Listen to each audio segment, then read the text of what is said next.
a few instructions before we start. I am the Voter Services Chair of the League of Women Voters of Northfield and Cannon Fall. Welcome to all, and thank you so much for coming.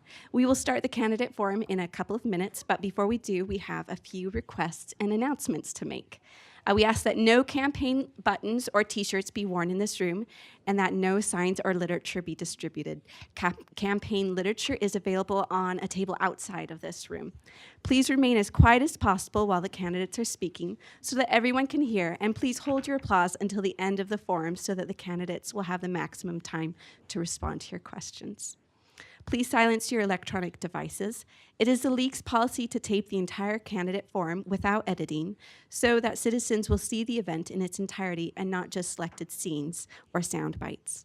This forum is being recorded and will be available online at our local League website early next week. You are welcome to submit as many questions as you would like. Note cards are available for this purpose. Just hold up your card and ushers will collect them throughout the forum. You may address the question to one candidate, but all other candidates will be given the opportunity to respond as well. Questions that are unclear, hostile, or of a personal nature will not be asked. Those that fall into the same general topic area may be consolidated to allow us to cover as many topics as possible in the allotted time. All questions submitted are property of the League of Women Voters of Northfield and Cannon Fall. And now I'd like to turn the time over to Adrienne Falcon, our president.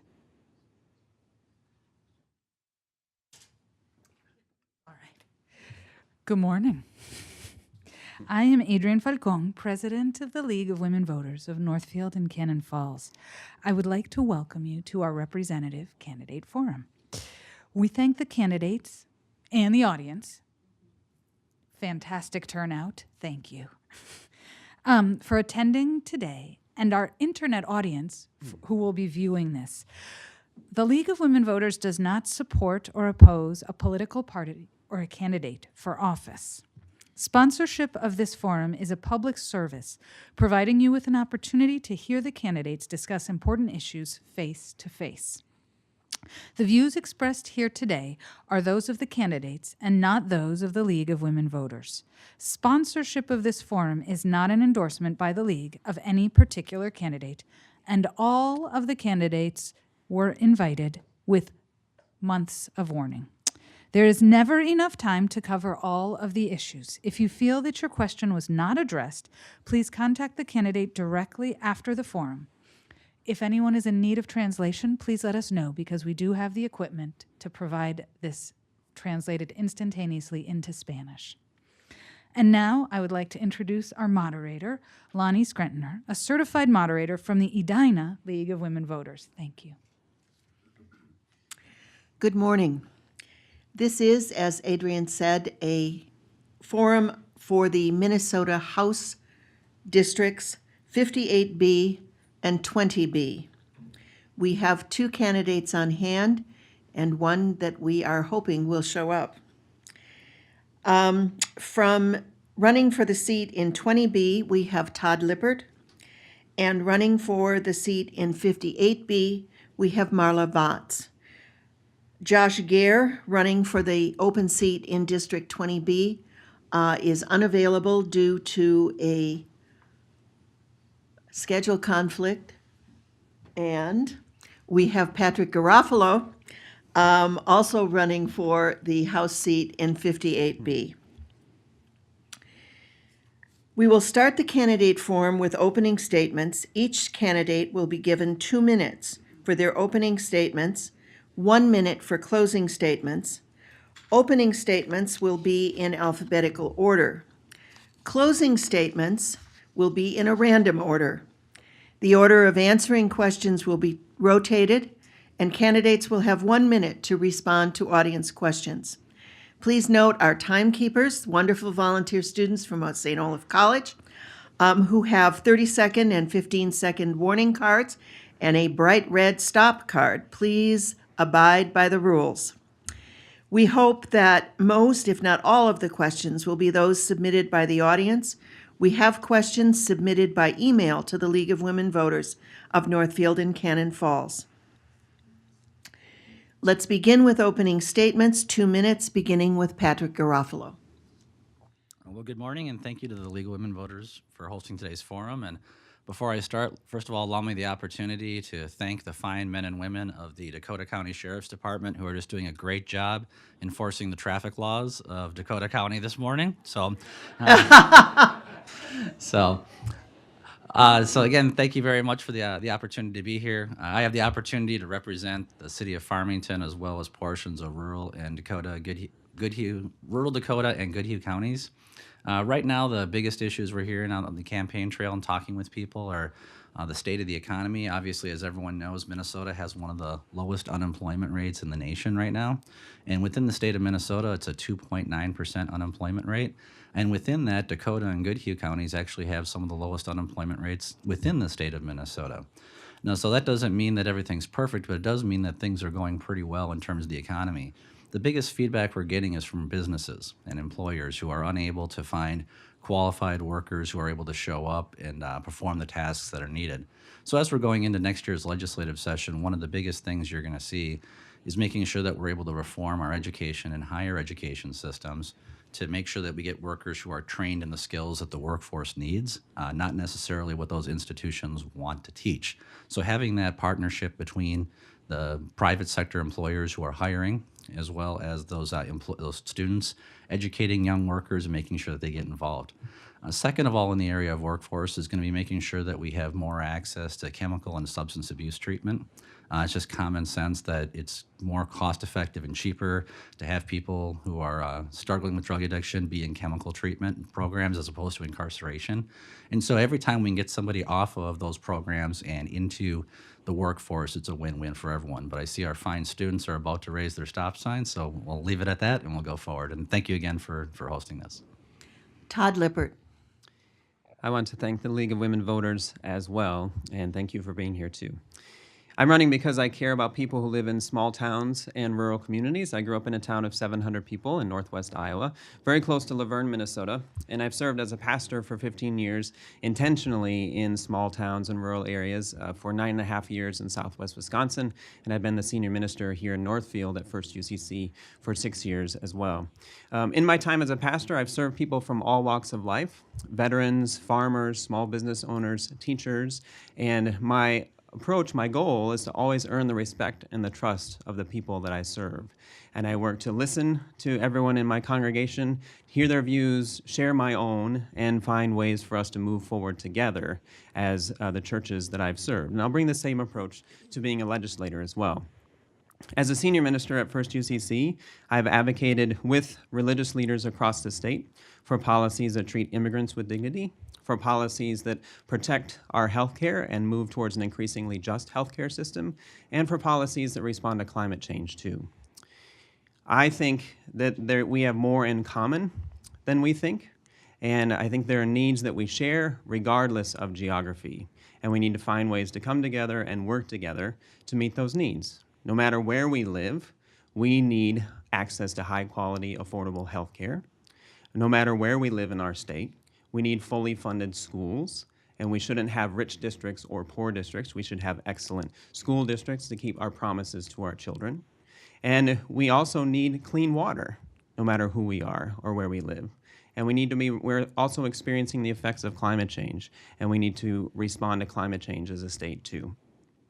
So these are needs that I think are very important, and I think we also need an approach that will help us come together and work to strengthen the common good. Marla Vagts. Hello, I'm Marla Vagts. Thank you, League of Women Voters. Thank you, all the residents that came out to greet us today. I appreciate that. I have been a widow for 8 years. I have 5 children. They're all grown. I have 2 grandbabies on the way in January.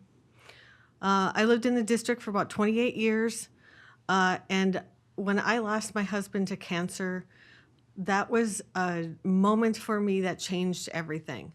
That made me want to fight for the number one thing that I'm hearing in talking to my neighbors, and that is healthcare.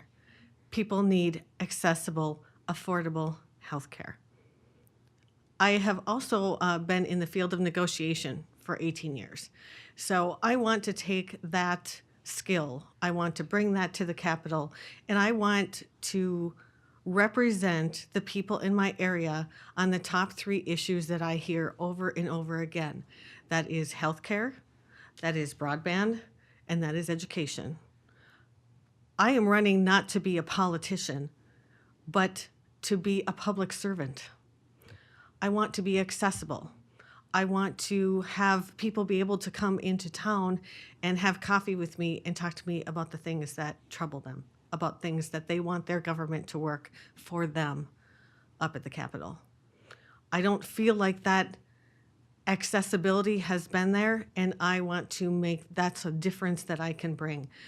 As far as negotiation, I can negotiate with anybody that's at the table as long as I'm being an advocate and they're being an advocate for the people of my area and the people of our state. Thank you. Thank you. We'll move on to audience questions at this point. Remember, we will rotate the order. This time we will start with Marla Vagts. If elected, how will you address the state tax conformity need to the new federal law and/or otherwise address the tax filing process for Minnesota voters? I think that needs to be something that is handled very first in the legislative session. We need to figure out what it is that we need to do so that tax law at a federal level is not hitting our state, our state and the people in our area. I think we need to work through a way to fix that on a statewide basis. We cannot allow people to be hurt by a federal tax. Thank you. Todd Lippert. So I agree that this is an issue that we need to address quickly. But I'll bring the perspective that I think we need to be moving our tax structure in a fairer direction. I think the direction we've been going is a process that's giving more and more money to the wealthiest in our state and to the largest corporations in our state. And it's placing more of a burden on those in the middle and those at the bottom. And it's forcing communities across our state to place more of a burden on property taxes too, which is regressive. So in this conversation, I'll be a voice for moving us into an increasingly progressive direction, asking those at the top to pay their fair share and help us fund the services that are essential in our state. Thank you. Patrick Garofalo. Yeah, I think all 3 of us are going to agree on this issue in terms of one of the first things we need to do is pass the tax conformity bill. Last session, we negotiated a hard-fought compromise between both Republicans and Democrats, business and labor, that actually had bipartisan support that left the House floor. Unfortunately, Governor Dayton chose to veto the bill, but I suspect that regardless of who wins the governor's election this year, one of the first things you'll see that exact same bill be one of the first bills that comes up next session, and it'll pass with bipartisan majorities. That's the first time I've ever had anyone tell me I'm not speaking loud enough. That's a first. So, but no, I think that there's an opportunity there to get that to happen. And obviously, one of the groups that was opposed to was concerned were businesses, because actually under the conformity bill that passed the House and Senate that the governor vetoed, corporations actually paid more in taxes than they did under current law. So I suspect that, again, that was a good compromise, and that bill in its exact form will be one of the first things the next legislature and governor will sign into law. Thank you. We begin this time with Todd Lippert.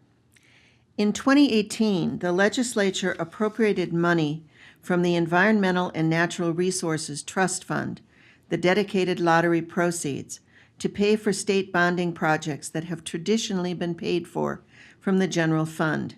What is your view of using dedicated funds beyond the original defined scope? I'm concerned about this move. I feel like those funds were designated for specific areas, environment and conservation projects, and the move to allow them to be used for other areas is essentially a way to take funds away from conserving our environment and conservation projects. I think we need to, besides my concern about the environment, I think we need to pay attention to process at the state legislature and make sure we're following the rules and doing things the right way. I think we've had a poor process and poor results, and there's a great deal of concern about that across our state. And so I think if we're paying attention to process, doing things the right way, we'll have better results in general for the people of Minnesota. Thank you. Patrick Garofalo. Well, I support the proposal. I voted in favor of it. I'm confused by anyone who says that we're using these dollars to clean up our water by having upgraded wastewater treatment plants and reducing the amount of pollution that's going into our water system is somehow not an environmental aspect. In fact, in the enabling language, it specifically says you can use a certain amount for capital and bonding.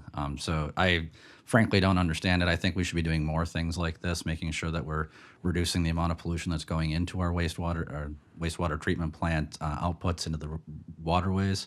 In addition, I think one of the things we're seeing going forward is that septic systems across our state, we're seeing record numbers that are no longer compliant.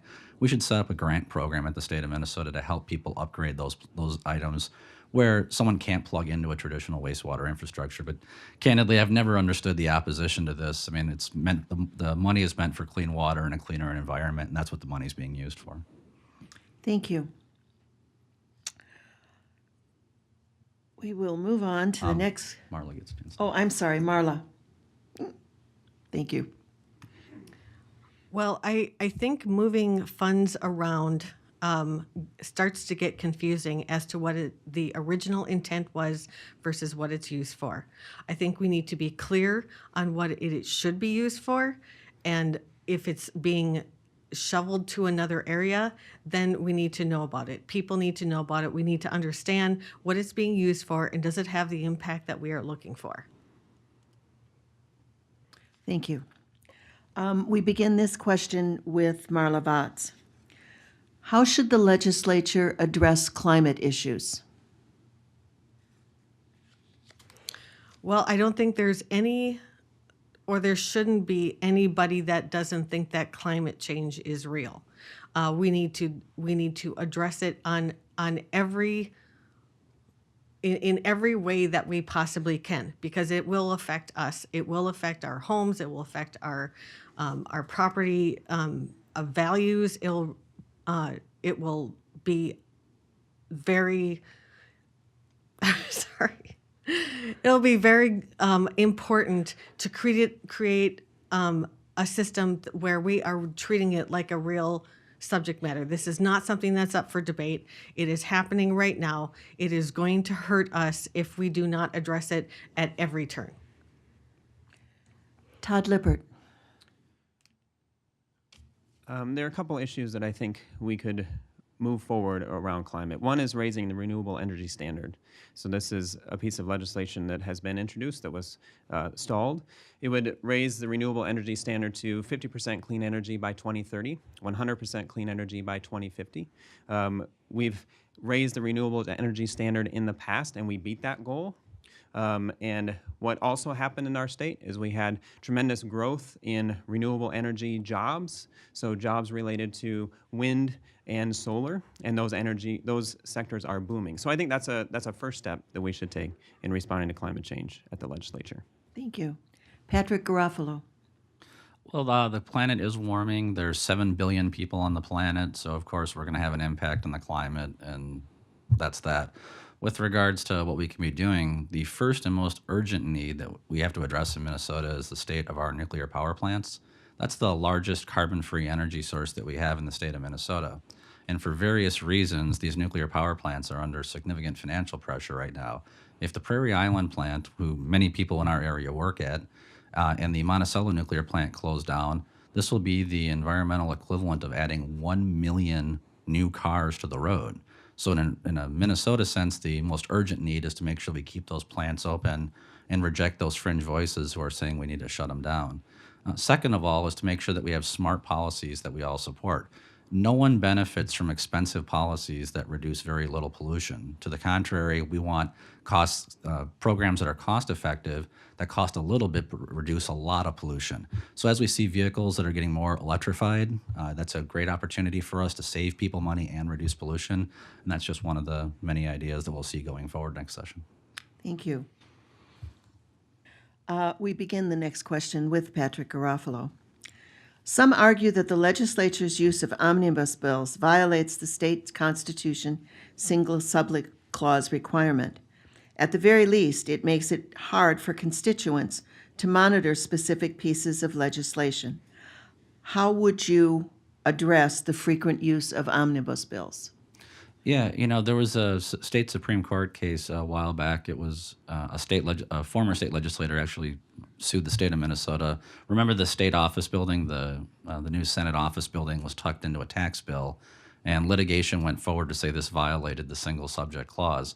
And essentially the state Supreme Court ruled that the single subject clause is defined by what the legislature says it is. I disagree with that. I don't think it's a good idea. I think we're far better off breaking these things up, but the courts have ruled on the matter. I think that next year, regardless of who the next governor is, you are going to see many more bills broken up into smaller areas. When Governor Dayton famously said he wasn't going to agree to anything until he agreed to everything, that was kind of a recipe for disaster. And the end of last session, it was very frustrating. We had the funding for the deputy registrars that was in the bill. He said that should have been combined with other things. We combined things, he vetoed that and said they should be separate. But again, those problems are, I'm confident they're going to be gone. And next session, you're going to see more individual bills, regardless of who the governor is. Thank you. Marla Vagts. I would disagree with how things worked last time with throwing everything into the omnibus bill. That created a level of chaos at the end of the session that was unnecessary.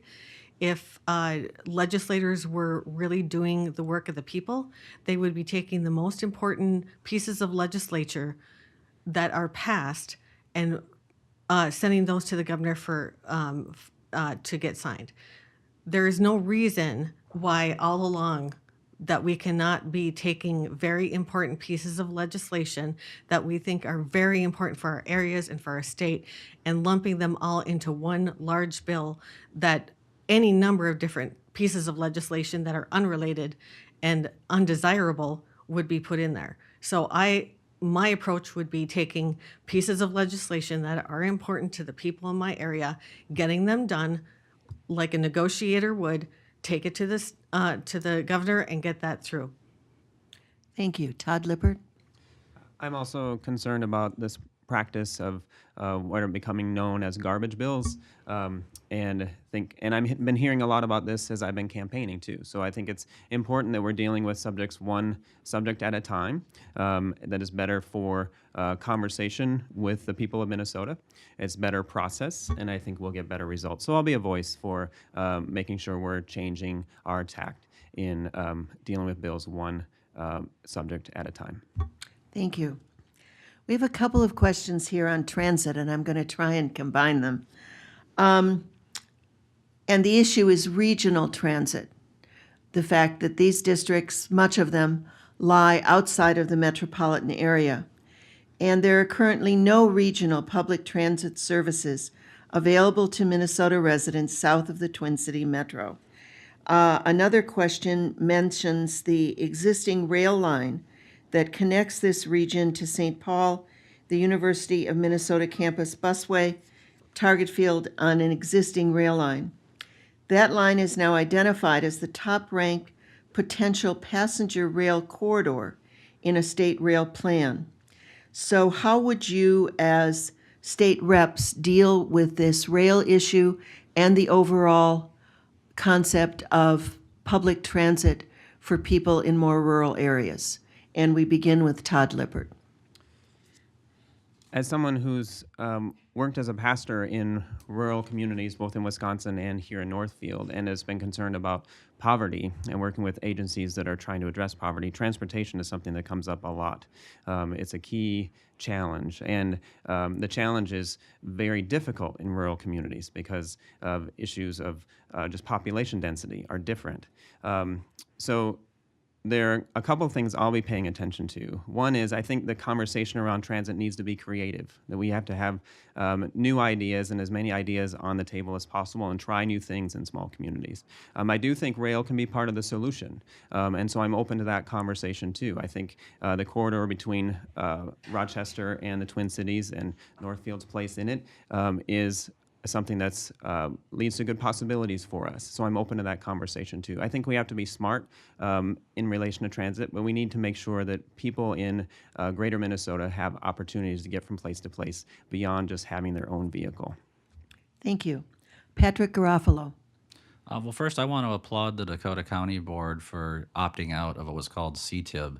It was a sales tax that was being administered in Dakota County with 100% of the money going to transit. Now, once the 35W busway and Cedar Avenue busway were funded, those were the primary mechanisms for use of transit in Dakota County, and they opted out of that and now have the opportunity to use that money to improve road maintenance and improve road capacity in Dakota County. So I want to congratulate them and applaud them for their decision on that.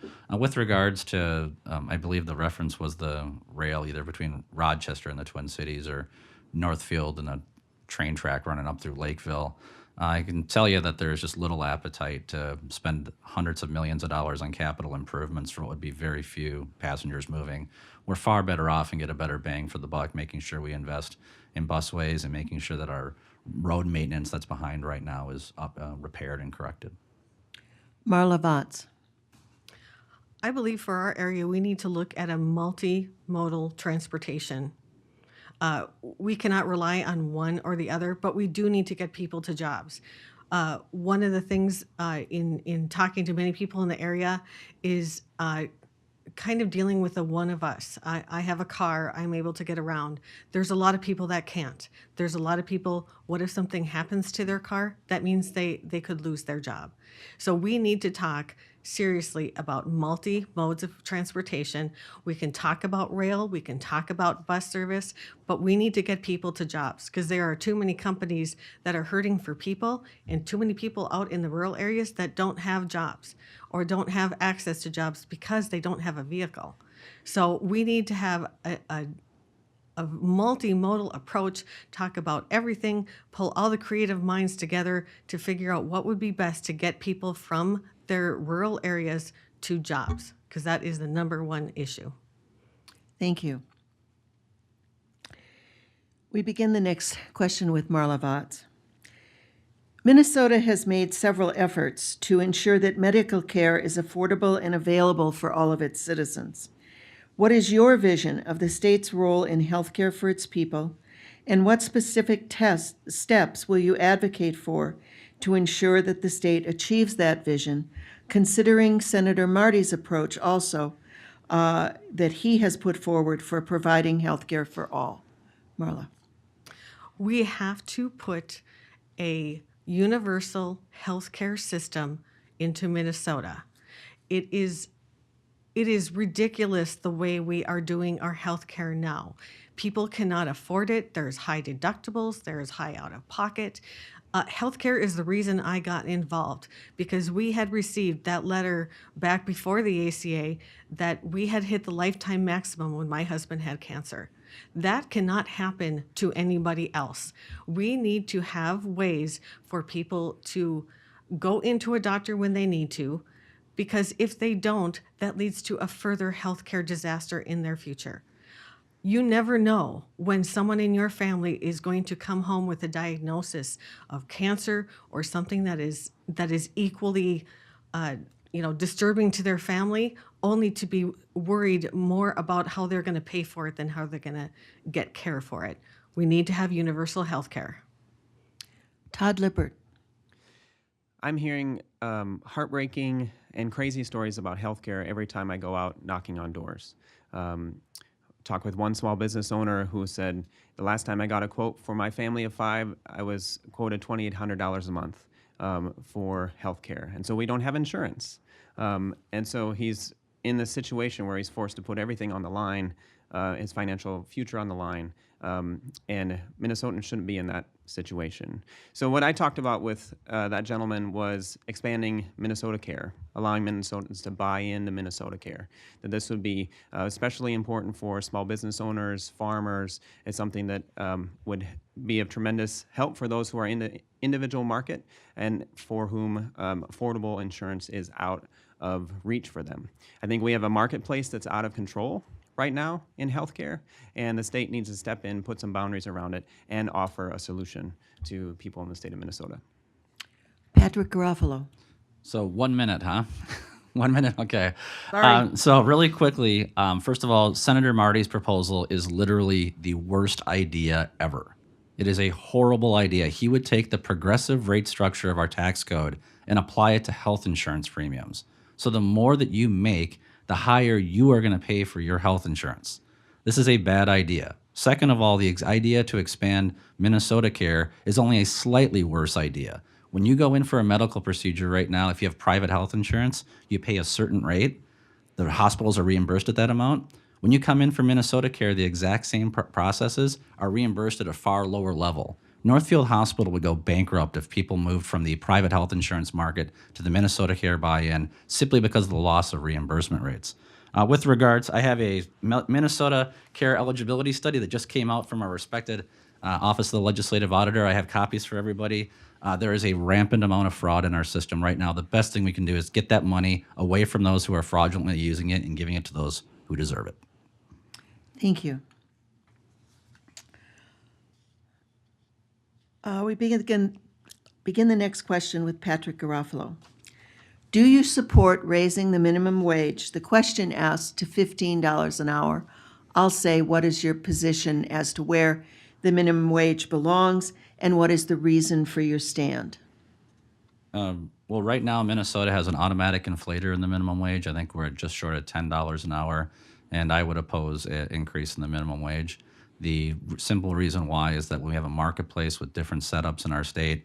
A $15 minimum wage has a different effect on those who work in the hospitality industry. This is why you're seeing so many waiters and waitresses who are opposing these plans in Minneapolis and St. Paul that are mandating a higher minimum wage, because what it does is it provides a regulatory preference to get rid of table service dining and instead move to counter service dining. This is going to mean many of our young workers are going to lose some of the highest paying jobs that are in the hospitality industry, particularly those who are tipped employees. So I think a far better idea is to expand the Minnesota Working Family Credit. It's more cost effective and doesn't mandate a wage increase for those who in some cases are making $25 or $30 an hour already. Thank you. Marla Vagts? The minimum wage is going to give many people the opportunity to spend money in our state. We have not kept up with the minimum wage over the years. People are living in poverty that are living on minimum wage. We need to raise the minimum wage, and that will spur growth in our economy, because guess what? People that are earning the minimum wage, people like one of us, are spending that money because they have to. They need food. They need to, be able to live in a place and be able to afford a rent, which is also another issue. More people are not being able to cover their basic expenses. We really need to work on wages, get them up so people can afford to live outside their parents' homes. Thank you. Todd Lippert? I support a $15 minimum wage. I think work should pay and provide a livelihood. If you're working full time, you shouldn't be living in poverty. I think that's just a baseline for us in living together as a state. I also think the best way to be growing an economy is from the bottom up. And so as those who, as you're providing a solid wage, there's people have more disposable income to buy basic needs, and I think that strengthens our economy at the bottom, and we need to be growing from the bottom up. Thank you. Begin this round with Todd Lippert. What policy or funding strategies might the legislature propose to reduce the permanent pollution of Minnesota's water by salt used for winter de-icing? And I'll say you can expand that and speak to water pollution, but make sure you talk about de-icing. This is an issue that I'm getting up to speed on. So what I can say right now is that my ears are open to best solutions or best processes for dealing with winter de-icing. We need safe roads, but we also obviously need clean water at the same time. In relation to other clean water issues, I think there will need to be some reform in how in this form of or sorts of agricultural practices that we use, and the amount of fertilizer that's used for and how it impacts our water, and also as far as residential use is fertilizer and residential use is concerned too. I think those are just some key pieces that we have to have some conversation around and have to make some changes on for the sake of our water. Patrick Garofalo.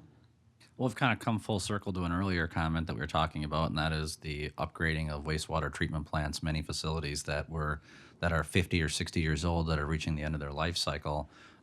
Using the Environmental Trust Fund to upgrade those plants at higher standards with modern standards is a good way to make sure that we're reducing the effluent into our existing waterways. With regards to the roads in Minnesota, I'm not aware of a cost-effective alternative that's going to allow us on a mass scale to be able to use things other than salt in urban areas and in high-density areas. There are opportunities, but when it comes to places like rural interstates, rural single-lane roads, it's essential that these roads are dry and clean so that people are able to ride on them. The single-lane roads in rural areas are the most dangerous roads in the state of Minnesota, so we want to make sure that safety is our guiding parameter there. Certainly, we can always affect the policies of of quantity and frequency of usage of those, but we need to make sure our roads are safe. Thank you. Marla Vagts. Well, being a person who lives in a rural area, I am very interested and very concerned about our water, because I have a well, and if something is put in an area that it will seep down to my well, then not only do I have a problem, but so do the rest of the people in my area. I'm not sure how we address this. I can only say I would like to have more conversation about it, because clean water is going to become a commodity that we cannot live without. So we have to balance the safety of our roads with the safety of our water, because we don't have a second chance to get more water. True. All right. We begin the next question with Marla. I think we probably have time for a couple more questions. Earlier in the forum, one of the candidates raised the issue about education and what it is that education teaches. And this question is related to that. How much of higher education should be about specific kinds of job training versus higher order learning skills such as analysis, quantitative reasoning, critical thinking, and disciplinary learning? Who gets to decide the question as to what it is that higher education teaches? And we begin this question with Marla. I think that needs to be a discussion among many people. I think it needs to be industry, it needs to be education, it needs to be the kids who are educated. We need to do all kinds of different levels of education, all kinds of different ways of getting educated to have the workforce that will meet the needs of our coming of all the industries and all the businesses that are going to need people. We need people in the trades. We need people with traditional education. So I think that's a discussion with a whole bunch of people that need to be at the table to find out what are the needs for our future, and how do we meet those needs? How do we have the people with the skills and the people with the education that can do the jobs that we need for the future? Thank you. Todd Lippert. I think this is a both-and conversation. In conversations with business leaders in Northfield, I know there's concern about more options for vocational training and providing more pathways for our students to follow their gifts and interests and help them move into good careers for them. At the same time, we have to be supporting higher education and supporting our higher education, our University of Minnesota system, supporting students and finding ways to have reasonable tuition rates so that they can get the jobs that they need, and also supporting the research and development that comes through our university system too. And we can't be short-sighted about this. So we have to be thinking about education holistically. Thank you. Patrick Garofalo. Well, this is the entire reason why we have general education courses at the collegiate level. I remember there's a whole bunch of classes I had to take when I was in college that I had zero interest in, but the purpose of the program was to make sure that I had a well-rounded education. So when it comes to the general education courses and that sort of fundamental levels of learning, I think that's up to the individual student to decide. But when it comes to the matters of what their concentration, their core concentration of what marketable skills they're going to take into the workforce, you got to be able to pay the bills. And we have a sufficient number of students right now, an overly sufficient number of students who are majoring in things that have no marketability in the workforce. The reality is, in the state of Minnesota right now, there are more students majoring in journalism than there are journalism jobs in our state. And that just doesn't work. Ultimately, you have to be able to pay the bills. That's what makes the cost-benefit analysis of an education work for it. And that means lower tuition rates or preferential grants for science, math, engineering, those parts of the workforce that are in short supply, that's something I'm all in favor of. But ultimately, it's a decision that relies on educating the students and making sure they're making informed choices. Thank you. This will be our last question. Violence from guns has been an increasing problem. There are different approaches. What is one legislative proposal that you would support at the state level with regards to guns that is not related directly to mental health to address the rise in violence? And we'll start with Todd Lippert. One legislative move I would support is universal background checks in relation to guns. I think that we need to make sure that we're keeping firearms out of the hands of those who have already proven themselves untrustworthy. And in order to make progress in gun violence in relation to school shootings, other mass shootings, we're going to have to deal with common sense legislation on firearms to take steps forward. So I'll be someone who will be working to help move legislation, common sense legislation on firearms forward at the state capitol. Thank you. Patrick Garofalo. Well, the first thing we need to do is we need to base our debate on facts and not on misinformation. The reality is in Minnesota, we have universal background checks. When you buy a firearm from a federally licensed firearm dealer, anyone who's legally allowed to sell those on a commercial scale, you already have a background check. The universal background checks talking point is based off of the question of whether, if I sell one of my guns to my neighbor, whether I'm responsible for supplying a background check on that. The Obama administration studied this 10 years ago. They said the only way to regulate private sales in an effective manner is to build a national gun registry. I am totally opposed to the creation of a federal gun registry or a state gun registry to do this. It is only the Second Amendment that there seems to be this focus on encroaching on our rights with regards to solving the issue and actually answering the problem. Removing mental health issues from the issue is like saying, let's talk about taxes without talking about taxes. The number one driver we have with the issues right now of gun violence are an inability at a societal level to address the issues of mental health. That's how we solve the problem. Marla Vagts. I believe in universal background checks for all gun sales. I think that is a direction we have to go in to prevent people, domestic abusers, people with issues with terrorism. We need to keep people like that away from guns. That is a common sense. It's supported by most of the people out there. I would also be an advocate for other common sense gun legislation in the legislature, because I know that there are many other ideas out there as to how we can combat this, and I would be on the front lines of that. Thank you. We actually have time probably for one more question because we don't have 4 candidates. I'm having trouble keeping track of my schedule here. So we'll begin a round with Marla Vagts. What resources do you rely on to gain subject matter knowledge in your consideration and negotiation processes on issues? How would you describe your style?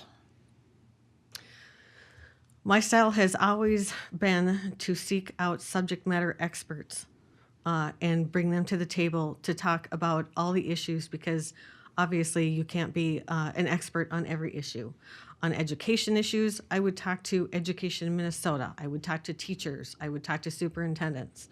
Like I said, subject matter experts are the people I would surround myself with to be the most educated on any subject that comes in the legislature. Thank you. Todd Lippert.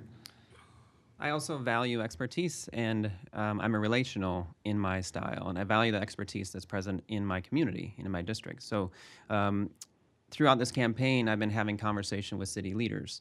Had a conversation with the chief of police, had a conversation with the superintendent of schools, the CEO of the Northfield Hospital, the mayor in Northfield.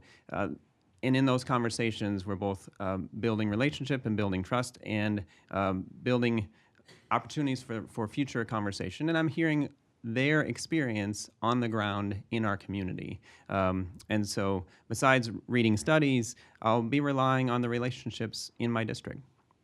Thank you. Patrick Garofalo. Well, I'm only interested in the best answers from the smartest people, and believe me, I only know smart people. The best people. I'm mocking Trump. I'm sorry. Yeah. So going forward, I think there's a lot of disinformation that's out there, especially with social media. Facebook. It seems like a majority of the stuff that's out there is just factually inaccurate. The best thing I've found is just to work with people who are smart, who are intelligent, who are hardworking, and work in a collaborative way to solve problems. That's why I'm proud of the fact that I'm one of the few legislators who's endorsed by both labor and business as we're going forward. And so that makes, I think that's a proven track record of getting things done that people like, and it's one that I think is a positive way to get things done. Thank you. We actually have time for one more question.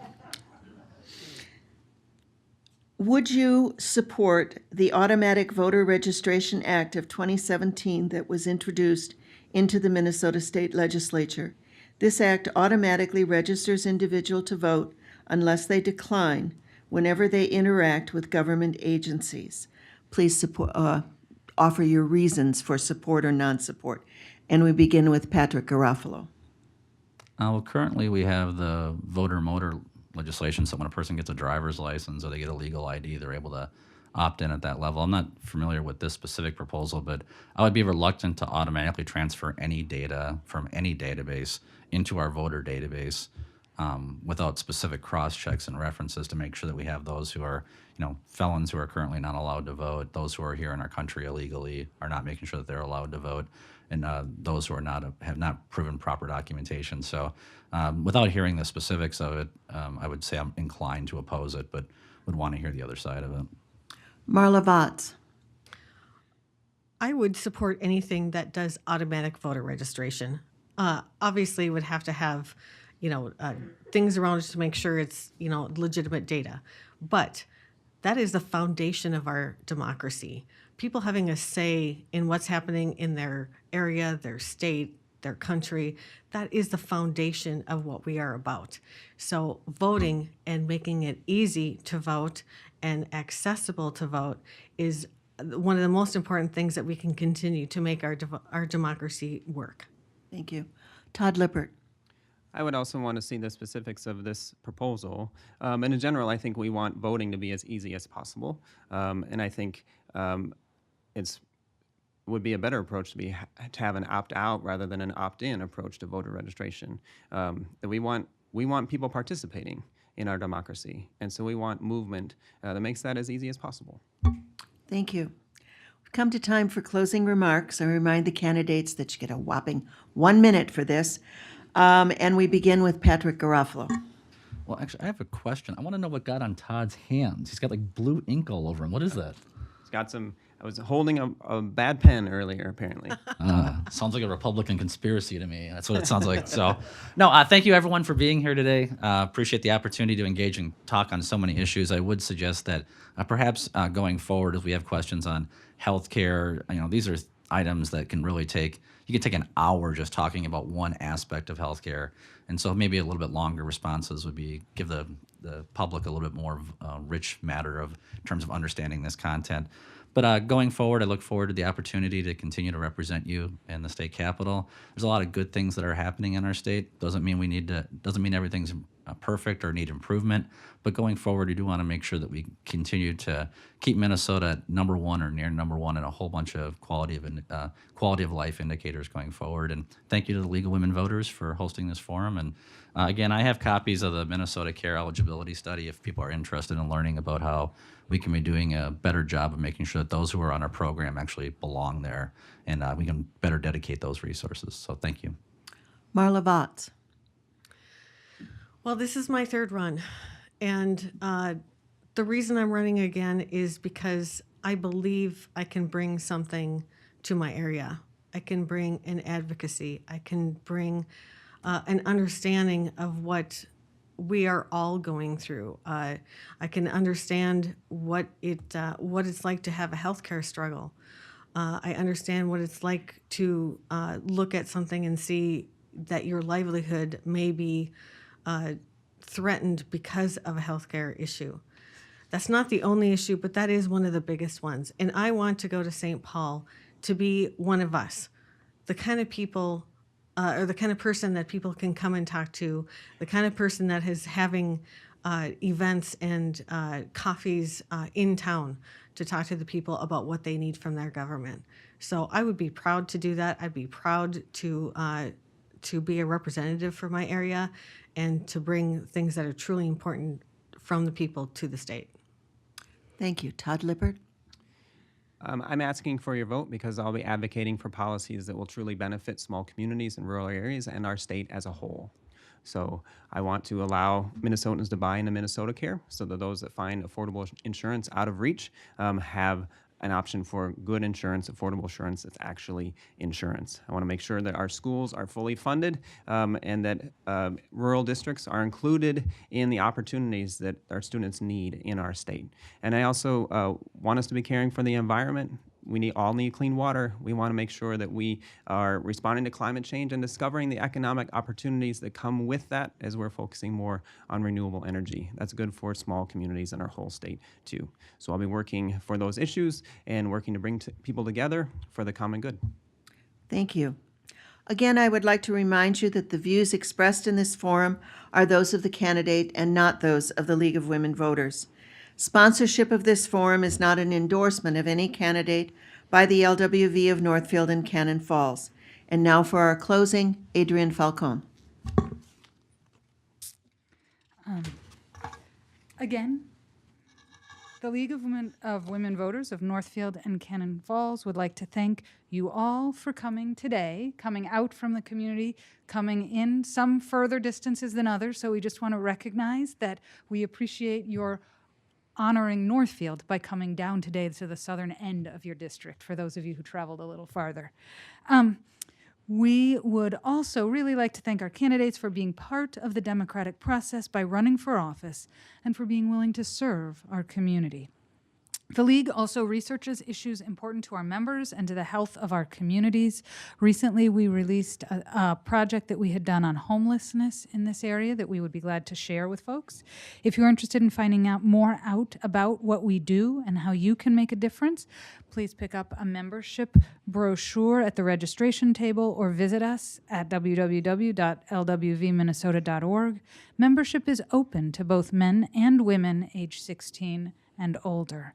You can find out more information about candidates and voting at www.minnesotavotes.org and at the League website. Links to all the candidate forums and additional voter information can be found at our local website.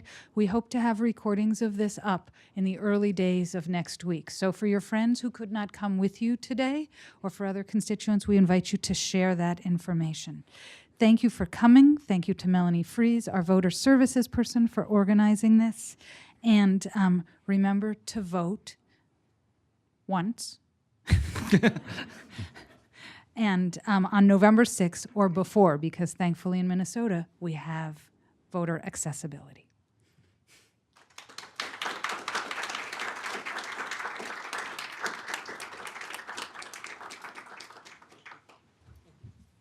So I shook your hand, but you got ink all over it. I think So. it's dry.